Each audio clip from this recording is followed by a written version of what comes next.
What were some of the steps that you had to take to really step into that entrepreneurial role to be a self-made woman? That's a good question. Welcome to this week's episode of Hey Homegirl.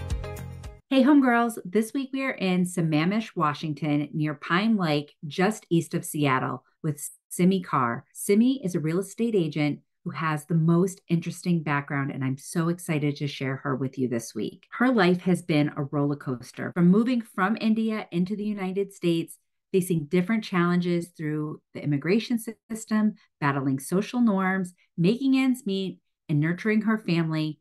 She decided that she wanted to be in control of her destiny, and she jumped into real estate after a very challenging first-time home buying process here in the United States. With her educational background and her passion and joy, she has developed an unbelievable network of real estate transactions throughout our area. This week, she shares with us her passion, her joy, her story, and I'm so excited to bring it to you. Hey, homegirls, welcome to this week's episode. I am so excited to be just east of Seattle, Washington, in Sammamish, Washington, with the queen of Sammamish Real Estate, our friend Simmi. Hello, Simmi. Hello. Thank you for having me on Hey Girl. Oh, thank you so much for joining us. I think that, when you look at what it takes to be a female real estate agent and entrepreneur, your story is just so inspirational. And I'm excited to have you share that with our listeners today. Thank you. So, you've been a real estate agent for almost a decade, correct? About 8 years, getting closer to a decade. Yeah, I mean, you're right there. I think what makes your individual story so interesting is you had just recently moved to Washington when you got your license, correct? True. So here you are living in a new city, living in a new country, and deciding that this is the avenue that you're going to go and you're going to become a self-made entrepreneur. Yeah, a struggle, but I think fruitful as well. That's awesome. And what made you decide to get involved in the real estate industry? It wasn't on my radar, which is funny because now when I think of real estate, I was like, what else could have I done? But it wasn't on my radar. I come from an education background. So I've been in the field of education for years before, and I came here, and that's the kind of job I was looking for. I was a teacher trainer, so I wanted to do more trainings. I had worked in the field of diversity and equity for 10 years. And that was my first company actually that I formed in the US, was training on diversity and equity. Seattle wasn't ready for it at that point. So I had to pivot, but we decided to buy our first home very quickly after moving here. We sold a property in India and brought in the money and wanted to buy a home for us. And we ran into problems after problems after problems on that property, and our agent would not respond. He would just not give us the answers. To the other real estate agents or professionals listening, this is something I think I would never make any of my clients do. We bought a 410,000 townhome and we put in 50,000 earnest money and made it non-refundable. And at this point, you weren't in real estate yet. You were brand new to American real estate transactions. And you Exactly. had been paired with somebody that really wasn't necessarily working for you. Exactly. We found him at an open house and thought he was a great agent to work with. I always tell my clients, do your due diligence first. I Yeah. wish we had done some due diligence. We had a little more idea about the real estate system that works in the US. We didn't. And cutting that long story short, I would say during our transaction, I joined the real estate school just to get an idea about what it entails and what are my rights, because I think that was the way I did walk into a brokerage and tried to ask them, what should our next steps be because our agent is not responding. And the gentleman who interviewed me or who spoke with me at that point said, you know what, I think you'll be a great real estate agent. And that just stuck with me. So after our transaction closed, I completed our course. And from there, I decided to give it a shot. And I think it was very strong calling than just giving it a shot. Like, even though I say I gave it a shot, there was something in me that was like, this is what I can do. This is what I can do to help people. There are a lot of first-time home buyers here who have moved from a different country Yes. and don't know how real estate functions. Yes. Yeah. And even if you move from a different state, it's still different in Washington. It's so different everywhere. And that's where I Exactly. love, you come from an educational background. You have that passion in you that wants people to look at a process and fully understand it and be as prepared as possible. So you're already leading this path into this real estate industry with that heads up. You just had to shift it a little bit, Uh, I wouldn't say it was a little shift. It was a whole lot of shift. When you're in the field of education, and especially because I was working with nonprofits, and schools are nonprofits as well. So my entire background was working for nonprofits and of being of help to people. And then I entered into the shark industry where everything is for money, which did change. But I think at the end of it, I was still coming from place of service. I wanted to be of service to my clients. I wanted to be of service to people and make them understand what real estate entails and how to help them out with their biggest life decision. And I think I just stuck to those basic cores of mine, and the rest is a history. Yes. Yeah. And you're coming from a place where you've lived in multiple countries all over the world, correct? Yes, I Yeah. did. So you're bringing a knowledge of diversity that your marketplace might not have seen yet, but was so critical at the time that you entered it because that was the time that Amazon was really exploding in the Seattle area, correct? Correct. Amazon, and then other companies like Google and Facebook were trying to explore if they needed to have offices here, which they do now, right? Everyone, Yeah. SpaceX, everyone has an office in Seattle. Yeah. It is the tech industry all around. And I think I did not realize at that point, but I do have a degree in computer engineering and a master's in computer science, which also kind of helped me out connect with my clients, at least understand what they were going through at their workspace, Yes. and connect with them in that aspect too.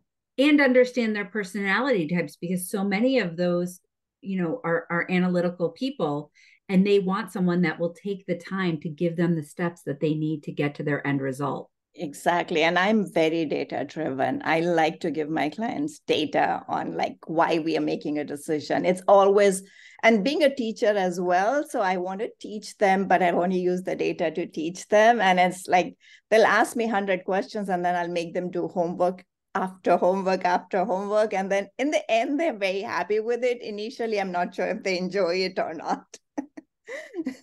What were some of the steps that you had to take to really step into that entrepreneurial role to be a self-made woman? That's a good question. I think working for someone is very different because you're working 9 to 5 or you have fixed hours. And when you're working for yourself, it's like 24/7. And especially with a new business, you have to put in, and you get into real estate and you think this is what you're supposed to do is sell homes and help people buy homes. And then you realize it's not just that. You are a marketing person too. You are a social media person too. You need to be everywhere. You need to be an event organizer as well. And so you start putting on these different hats every day that you have to chalk out time for. And I think that was one of the biggest eye openers. I remember I built my business off Facebook just because I didn't know anyone around, right? I was so new to the country. I did not know anywhere. And my husband would see me the whole day. He would say, do you really work? You're on Facebook the whole day. And I was like, I'm working. And that was my way of working. What were some of the things that you implemented on Facebook to kind of help drive that business? I think Facebook wasn't being used by realtors at that time as much. And also I came across as very genuine and authentic. And I shared a lot of advice, which was mostly written. I got into videos only last couple of years, so it was more of written. But I shared a lot of client testimonials. I had clients talk about their problems. And eventually everyone started doing that. Yes. Yeah. So you were kind of one of the forefronts of that. And I think one thing Exactly. that you just said is so important. You had your clients share their problems. Exactly. So much of what we put out as real estate agents, so much of what we see is only about the success. It's not about the hiccups that come or the problem solving that comes or the heartbreak that comes. Exactly. And when you tap into those things, I'm sure that helped people really understand the more authentic side of you and trust you a little bit more. Exactly. And you know, like it's always about, for me, the business that I've this wasn't my first entrepreneurial. No. I've done a couple of other businesses in India before, but yes, for the US, this one is the one that's successful. Like I told you, my first company failed miserably. That was for training on diversity.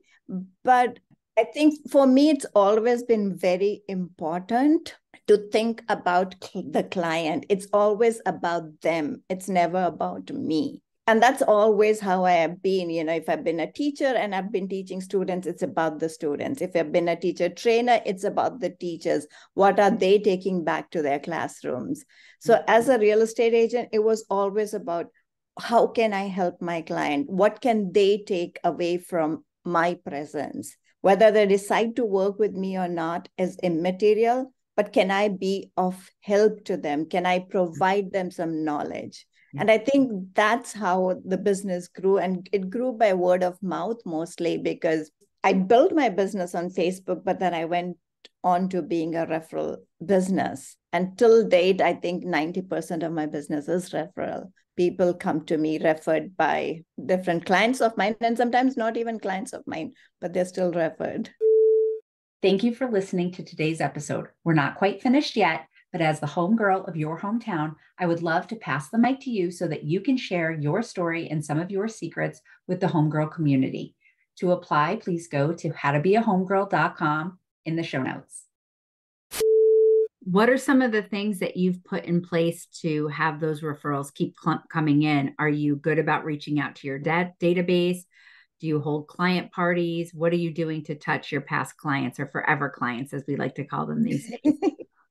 Yeah, I do hold a lot of parties. I do like to be there for my clients. A lot of my clients are young first-time home buyers. And, you know, it's always mostly like this is like that they buy a home, then they have a baby, and then the baby grows a little older, and then they need their second home because they're planning their second child. And I'm completely part of their journey, you know. I'm invited to most of the baby showers. I go and meet little babies once they're born. I have so many adorable pictures with my clients' kids. I don't post them because I feel that the kids should be protected.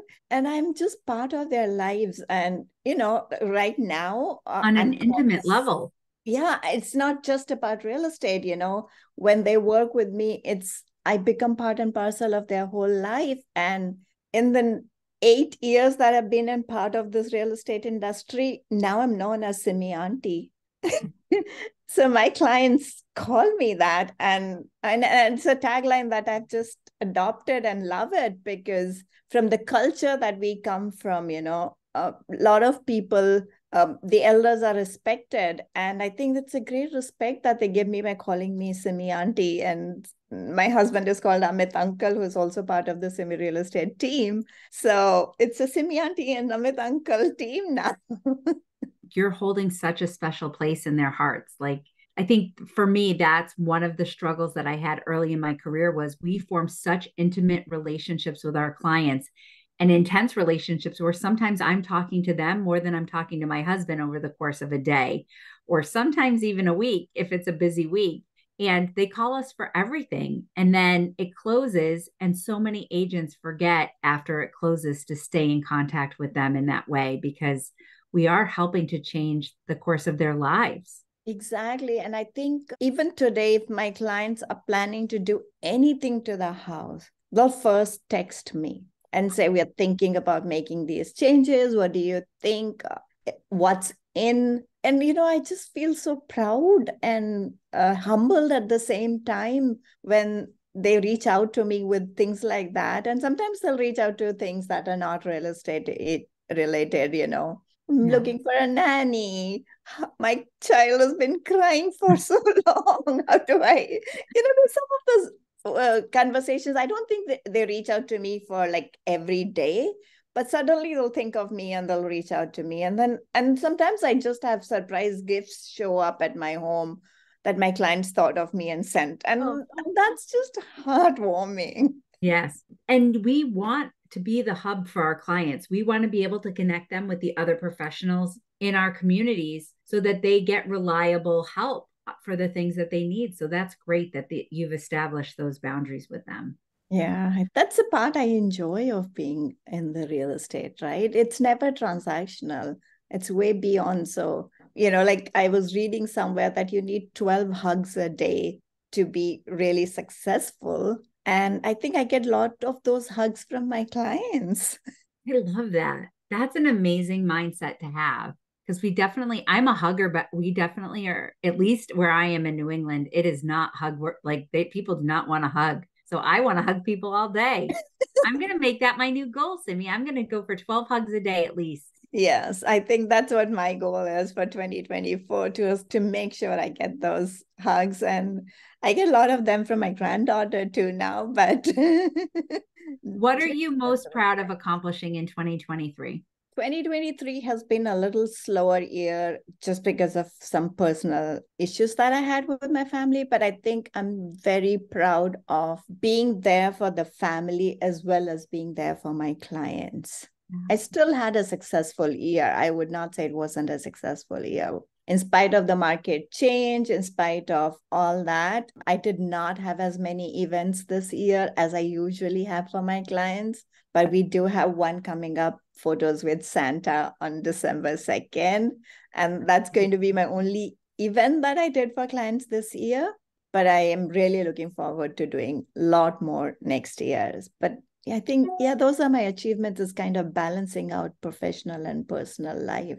That's a big achievement for me. It's huge, especially because, as you just mentioned, like you have a new granddaughter and you're at a stage in your life that's similar to mine. You see how quickly life went by when your kids were little. Exactly. And you're probably trying to just embrace that as much as you can now. And I think that's the biggest achievement of all. I think so too. I think. Yeah. Yeah. Great. Will your granddaughter be coming to Photos with Santa? Yes. Oh, that's awesome. Yeah. And what's one thing that you're trying to implement in 2024 that's new or different to your business? I am a lot into AI, and I've been leveling up on my social media presence, doing more of videos. So I think that's something I really want to see in 2024. Yes, I love that. And since you're starting to get involved in the AI, when you talk about embracing AI and moving into 2024 and implementing that in your business, what are 2 or 3 tools that you've just started to use or that you absolutely love? ChatGPT for sure. I have been playing my hands on some of the, the video tools too, like Midjourney. Yes. And can't remember. Is it called Opale or Opaque? The one that splits into Opus Clips. Opus Clips. Yeah. Yes. So Midjourney, Opus Clips. I think those are the ones. I've also tried a little bit on 11 Labs. Yes. I just started playing with that. Yeah, so I've been playing with some of these tools for the last 6 months. I'm very excited about them. I know a lot of people don't know this, but I was a pioneer in video conferencing when video conferencing started. And I wrote a paper for UNESCO at that point on how video conferencing would be used in school education. And I worked on a program where we connected schools worldwide on video conferencing. And I facilitated as a facilitator about 300 plus video conferences. Oh, wow. So technology still excites me just because of probably my technical background. Yes. I'm always an early adapter. And so I'm very excited about what AI can bring in the future and see, maybe same time next year, let's see what AI has done for us. Yeah, it's literally collapsing time around us. And if you can embrace it and learn how to use it, it's just going to help to give us time back with our loved ones, I think, in the long run. Exactly. It's like, when you think of a Google browser, when that came in, people didn't know what to do with it. Yeah. Yeah. And now it's part of our everyday life. So I just think that's how AI is going to be. It's going to be part of our everyday life. We Google everything now. We are going to start using AI for everything. I agree. It just takes a little bit of time to reach there. Yeah, I completely agree. I'm also looking at growing my team in 2024. We are a team of 4 right now, maybe 5. Let's say if I include my videographer as well. So we are a team of 5 right now, but there are 3 agents and an admin staff and a videographer, photographer who does a lot of work for me as well. I think in 2024, I want to take that agent count to at least 5. Very nice. So have a few more people join us and probably have someone who can manage my events even more than what we are doing right now. I do plan to do a lot more events in 2024. I've been consistently doing first-time homebuyers class this year. That's something I started, which I want to kind of take to a monthly one next year, because I think people need guidance even more now. Yes. Because of the high rate of interest. They're confused on home ownership. They don't know what they need to do. And at the same time, the sellers are confused as well. They don't know if now is the time to sell. When should they sell? Can they move into their second home? So I think those are the kind of events that I want to bring up as home seller workshops, home buyer workshops, and then client appreciation events for my clients. Yes. So someone who can manage that part as well. Yeah. And it aligns with your background, and you're wanting to nurture this community of educated consumers. So that's amazing. It's funny, because when I was in India and I taught at a school, I used to teach computer science because, like I told you, my background is computer science. And I have so many of my students working here now. Never thought that would happen. That's unbelievable. And they're in like your West Coast communities. Exactly. Yeah. The universe works in the most amazing ways. It really does. It does. And then I have a lot of them outside the Seattle community as well. And they reach out to me when they're buying their first home and always asking me for questions. And it's funny because I never thought when I was teaching them that this is what I would be doing so many years later. On a totally different continent. Yeah. Yeah. It's just such a small, small world. That's unbelievable. It is. Yeah. So, as you know, one of the things that we always talk about, what advice can you give from your journey to help empower other female agents from around the United States or women thinking of getting into real estate? My biggest advice to them would be make sure this is the industry for you. It's not easy, but it's fruitful. It's satisfying. And once you know this is the industry for you, don't shy away from working hard. Hard work always, always pays. So once you've narrowed down that, there's no stopping. Just go for your dream. Yes, I love that. Well, thank you so much for sharing time with us today. Your story is so unbelievably inspirational. And I think that it shows women, no matter where you're coming from, you can get started in this industry as long as you're taking action every single day in your business. Just show up, work hard, and you'll be successful. I've no doubt. And be good to your clients. Yeah, be authentic. Yeah, just be authentic. Come from place of service. I think that's something my parents ingrained in me is like always be of service to others. And I've just stuck to that one big goal of mine. What can I do for others? How can I be helpful? It's a beautiful testament of where you're going in the future, my friend. Thank you. I'm Thank so you. excited to be here. And thank you for having me as a guest on this great Hey Homegirl show.